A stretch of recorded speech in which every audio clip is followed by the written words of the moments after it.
Chapter 1 of 1. In the fall of 1888 the steamship Sunda, from Southampton, was running along the southern coast of Long Island, not many hours from port, when she was passed by one of the great British liners, outward bound. The tide was high, and the course of both vessels was nearer the coast than as usual, that of the Sunda being inside of the other. As the two steamers passed each other there was a great waving of hats and handkerchiefs. Suddenly there was a scream from the Sunda. It came from Signora Rachita, the prima donna of an opera troupe, which was coming to America in that ship. "I have lost my bracelet," she cried in Italian, and then, turning to the passengers, she repeated the cry in very good English. The situation was instantly comprehended by everyone. It was late in the afternoon, the captain had given a grand dinner to the passengers, at which the prima donna had appeared in all her glories of ornamentation, and the greatest of these glories, a magnificent diamond bracelet, was gone from the arm with which she had been enthusiastically waving her lace handkerchief. The second officer, who was standing near, dashed into the captain's office and quickly reappeared with chart and instruments, and made rapid calculation of the position of the vessel at the time of the accident, making an allowance for the few minutes that had passed since the first cry of the Signora. After consultation with the captain and recalculations of the distance from land and some other points, he announced to the weeping Signora that her bracelet lay under a little black spot he had made on the chart, and that if she chose to send a diver for it she might get it, for the depth of water at that place was not great. By profession I am a diver, and the next day I was engaged to search for the diamond bracelet of Signora Rachita. I had a copy of the chart, and, having hired a small schooner with several men who had been my assistants before, and taking with me all the necessary accoutrements and appliances, I set out for the spot indicated, and by afternoon we were anchored, we believed, at or very near it. I lost no time in descending. I wore, of course, the usual diver's suit, but I took with me no tools nor any of the implements used by divers when examining wrecks, but carried in my right hand a brilliant electric lamp connected with a powerful battery on the schooner. I held this by an insulated handle, in which there were two little knobs, by which I could light or extinguish it. The bottom was hard and smooth, and lighting my lamp I began to look about me. If I approached the bracelet I ought to be able to see it sparkle, but after wandering over considerable space, I saw no sparkles nor anything like a bracelet. Suddenly, however, I saw something which greatly interested me. It was a hole in the bottom of the ocean, almost circular, and at least 10 feet in diameter. I was surprised that I had not noticed it before, for it lay not far from the stern of our vessel. Standing near the rocky edge of the aperture, I held out my lamp and looked down.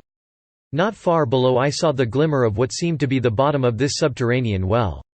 I was seized with a desire to explore this great hole running down under the ordinary bottom of the sea. I signaled to be lowered, and although my comrades were much surprised at such an order, they obeyed, and down I went to the well. The sides of this seemed rocky and almost perpendicular, but after descending about 15 feet they receded on every side, and I found myself going down into a wide cavern, the floor of which I touched in a very short time. Holding up my lamp, and looking about me, I found myself in a sea cave, some 30 feet in diameter, with a dome-like roof, in which, a little to one side of the center, was the lower opening of the well. I became very much excited. This was just the sort of place into which a bracelet or anything else of value might be expected to have the bad luck to drop. I walked about and gazed everywhere, but I found nothing but rocks and water. I was about to signal to be drawn up, when above me I saw what appeared to be a flash of darkness coming down through the well.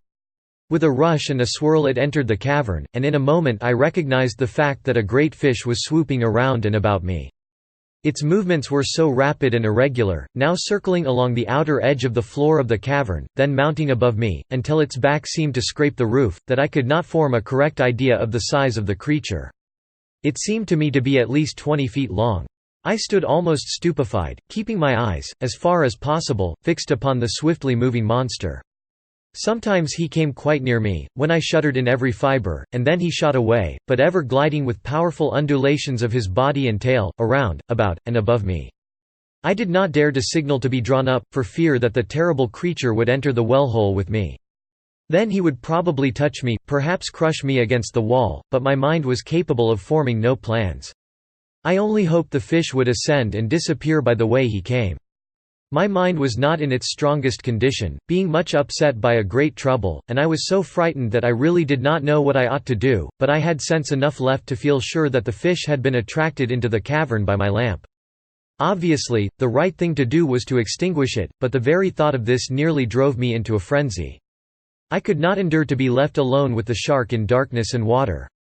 It was an insane idea, but I felt that, whatever happened, I must keep my eyes upon him. Now the great fish began to swoop nearer and nearer to me, and then, suddenly changing its tactics, it receded to the most distant wall of the cavern, where, with its head toward me, it remained, for the first time, motionless. But this did not continue long. Gently turning over on its side, it opened its great mouth, and in an instant, with a rush, it came directly at me. My light shone full into its vast mouth, glistening with teeth, and there was a violent jerk which nearly threw me from my feet, and all was blackness. The shark had swallowed my lamp. By rare good fortune, he did not take my hand also.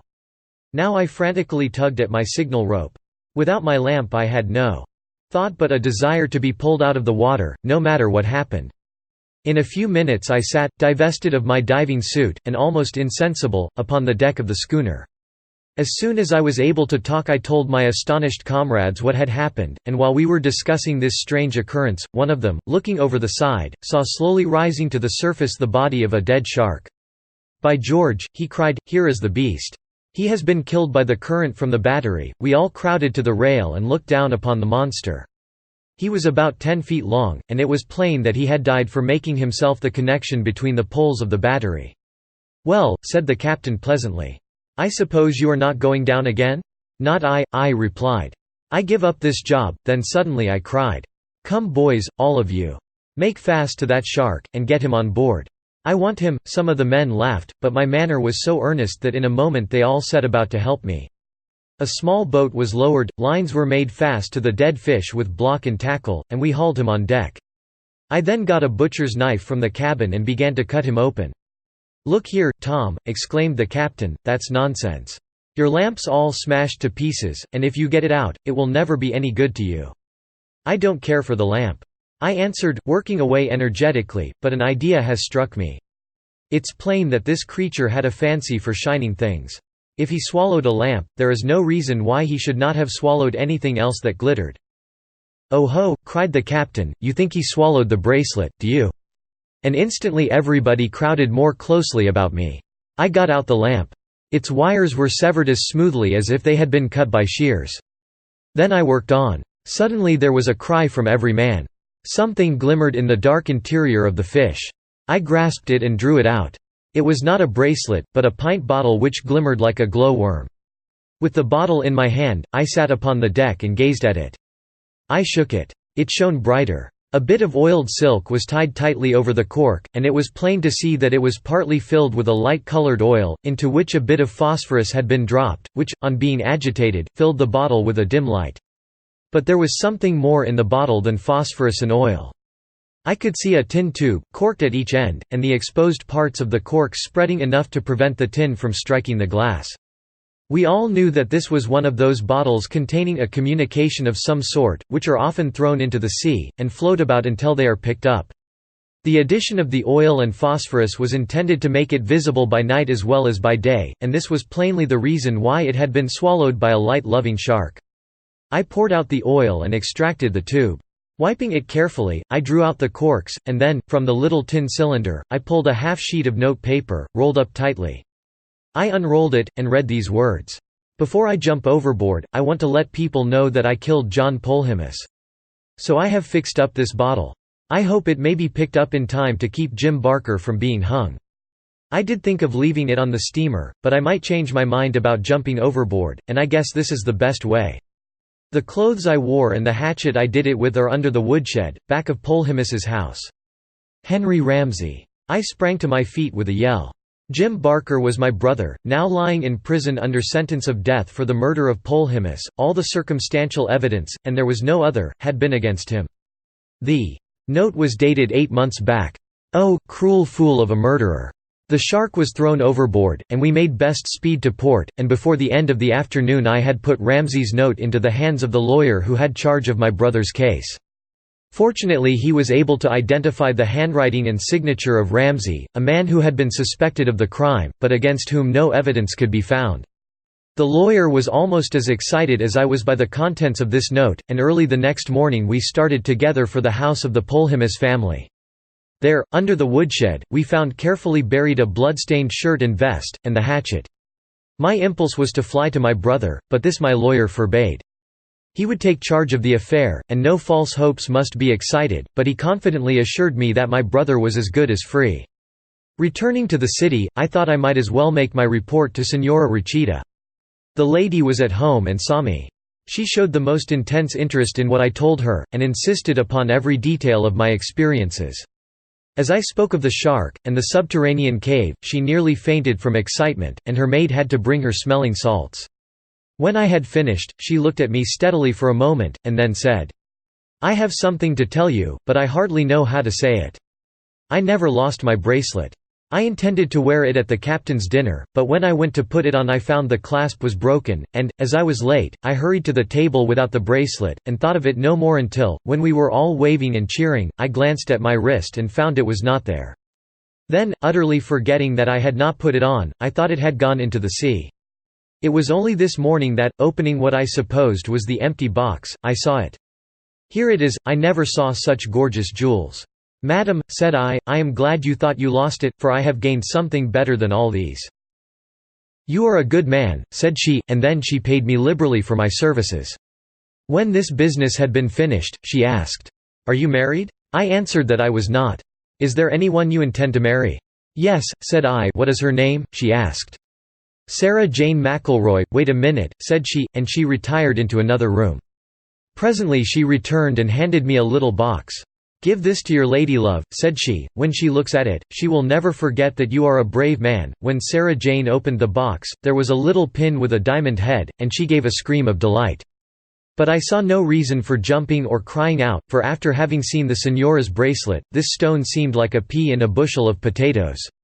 "I don't need anything," she said, "to remind me that you are a brave man. I am going to buy furniture with it." I laughed, and remarked that every little helps. When I sit, with my wife by my side, before the fire in our comfortable home, and consider that the parlor carpet, and the furniture and the pictures, and the hall and stair carpet, and all the dining room furniture, with the china and the glass and the linen, and all the kitchen utensils, and 2 bedroom suites on the 2nd story, both hardwood, and all the furniture and fittings of a very pleasant room for a single man, the 3rd story front, were bought with the pin that the Signora gave to Sarah Jane, I am filled with profound respect for things that glitter. And when I look on the other side of the fire and see Jim smoking his pipe just as happy as anybody, then I say to myself that, if there are people who think that this story is too much out of the common, I wish they would step in here and talk to Jim about it. There is a fire in his eyes when he tells you how glad he is that it was the shark instead of him. That is very convincing.